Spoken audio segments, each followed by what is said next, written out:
to 20 Minutes with Mike, brought to you by Legal Ease, the ultimate guide on how to survive a law practice. The Chastain Law Office of Gold River, California, and Barking Frogs, your best source for race swag. Go bigger and louder. Now here's your host, Mike Chastain. Well, welcome to 20 Minutes with Mike. I'm so pleased that you're joining us today. I'm going to be talking about a topic that I've been giving a lot of thought to, and that is, what do you believe? What do you actually believe? So let's get started. Recently I was involved in a trial. It was a big trial. It was a homicide trial. I really felt like we had a good case. I felt like the case went in well. I felt like the performance was good as far as the presentation of the case. And make no mistake, part of being a lawyer is performing for the jury. It's presenting things in the most favorable way. And I felt good about it. The staff gave me positive feedback. I mean, even the bailiff thought that the outcome was going to be quite favorable to us, and it didn't go our way. And I have to tell you that, I took it hard. And I mean, I always take it hard. I don't like losing. I really, really don't like losing. And then I started to take notice, and I'm still hurting over it. I mean, this just happened, but I started to notice, how did I react to that? And that caused me to start thinking about this idea that what you really believe manifests itself, not when things are going well, but when things aren't going well. When the chips are down, when the investment didn't work, or the presentation or the trial or the business didn't go well, or you didn't make the sale, or you didn't meet your quota for the month, or you got rejected by the girl or the boy, whatever happens. And we all go through things in our life, right? We all go through issues and disappointments. I mean, life has disappointments. And so I started to ask myself the question, well, what do I really believe? And is what I'm doing right now a manifestation of what I really believe, or is it simply just a reaction to what happened?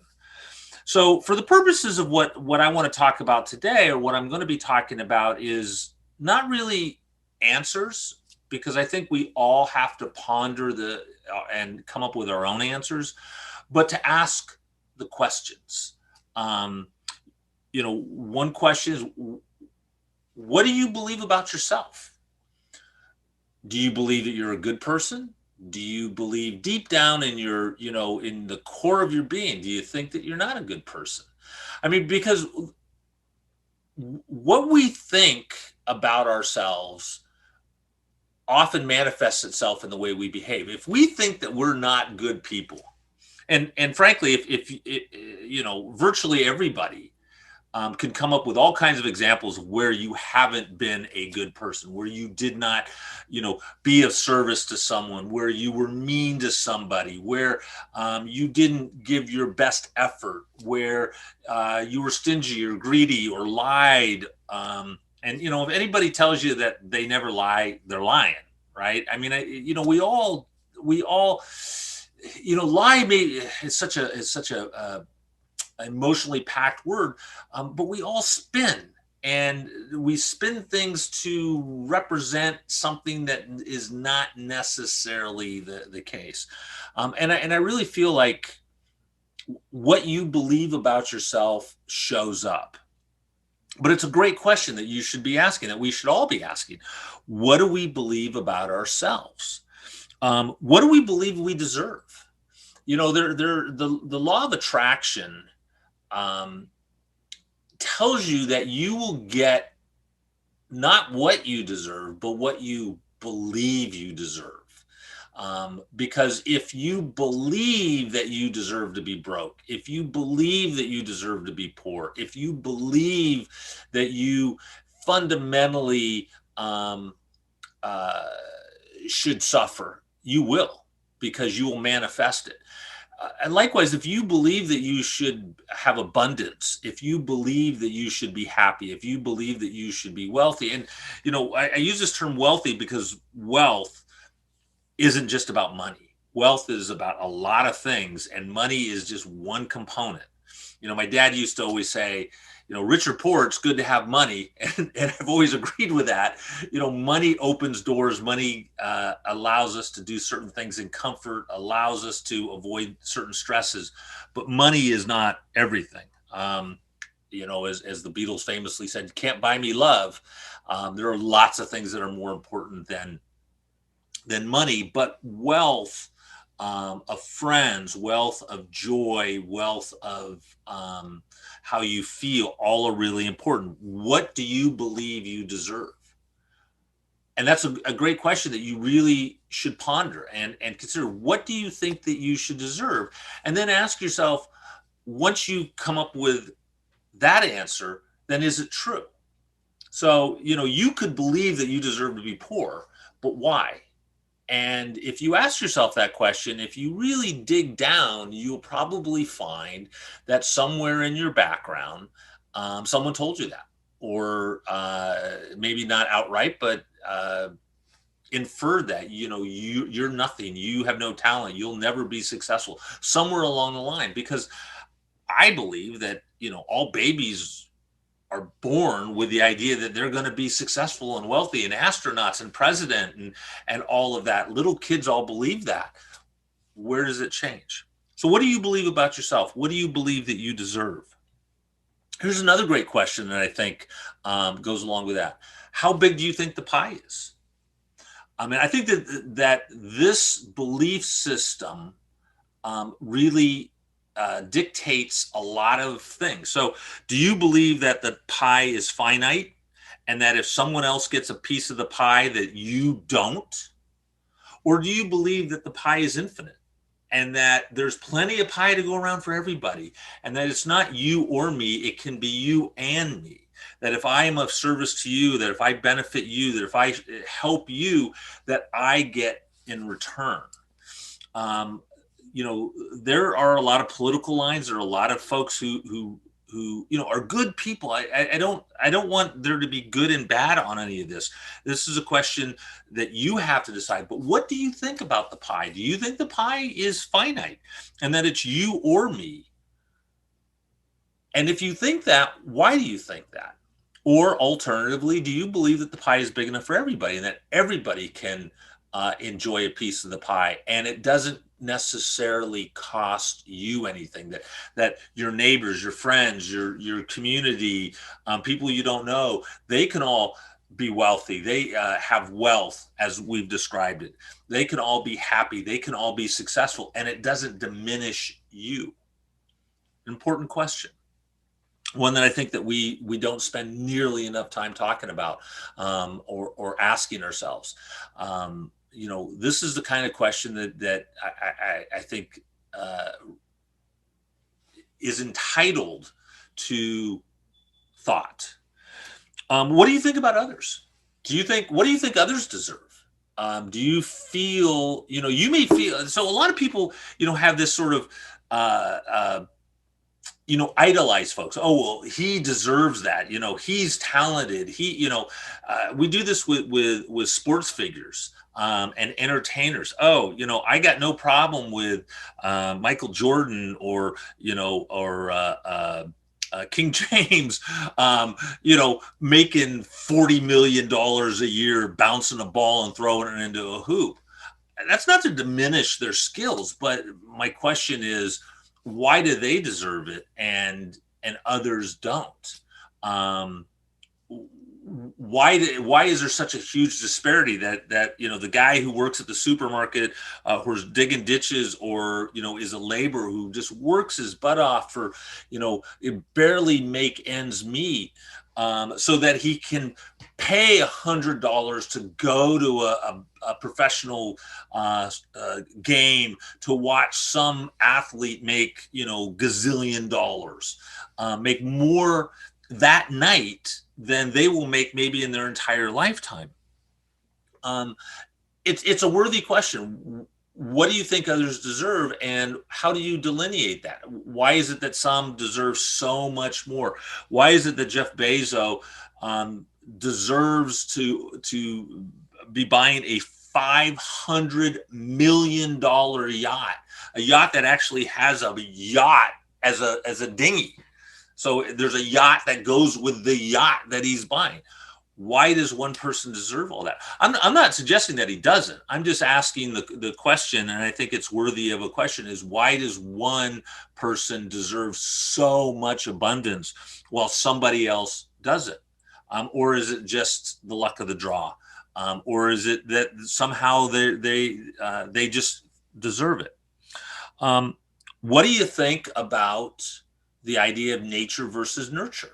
Do you believe that we are born in and our destiny is already set? I mean, there's a lot of folks that believe that, the cards are already dealt, and, you are going to wind up where you're going to wind up, and there's really very little that you can do about that.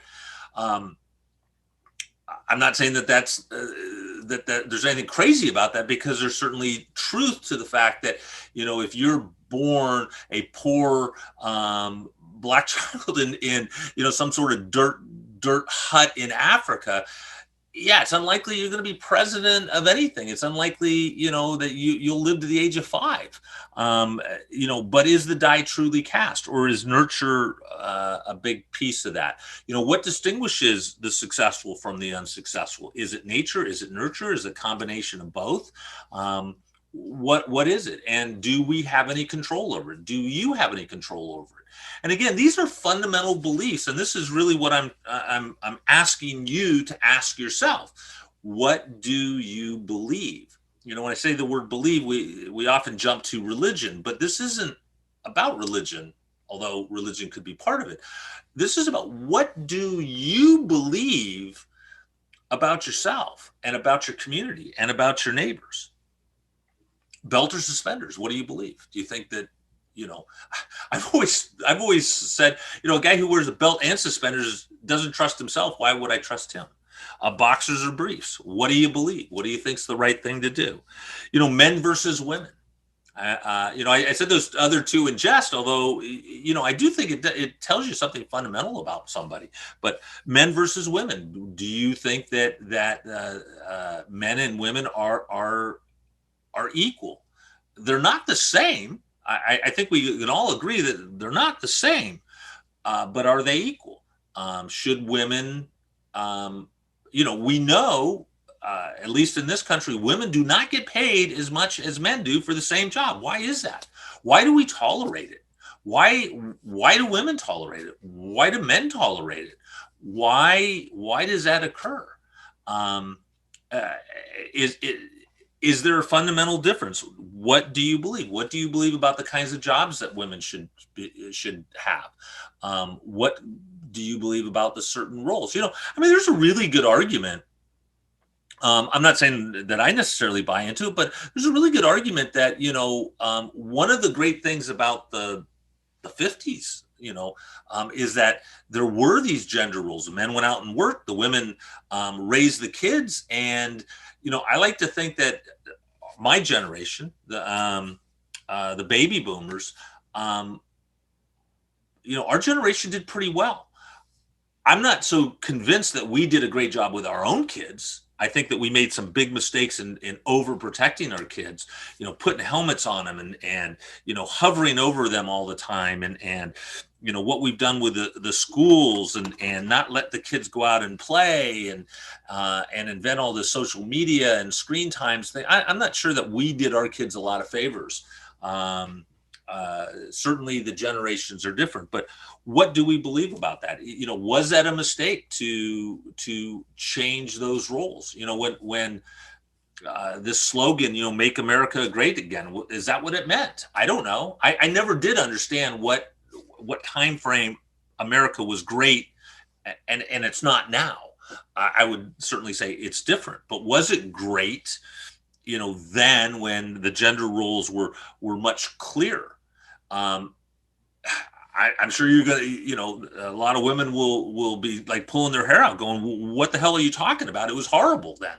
Um, Again, I'm not providing answers, and I'm not necessarily giving my opinions. I'm simply saying these are questions that we should be asking. You know, one of the things I did a show not too long ago, maybe several months ago, where I talked about, you know, reevaluating where you are. Fundamentally, that's what it was. And every once in a while, you need to take inventory. Where are you? Where's your business? Where's your life? Where's your health? Where's your relationships?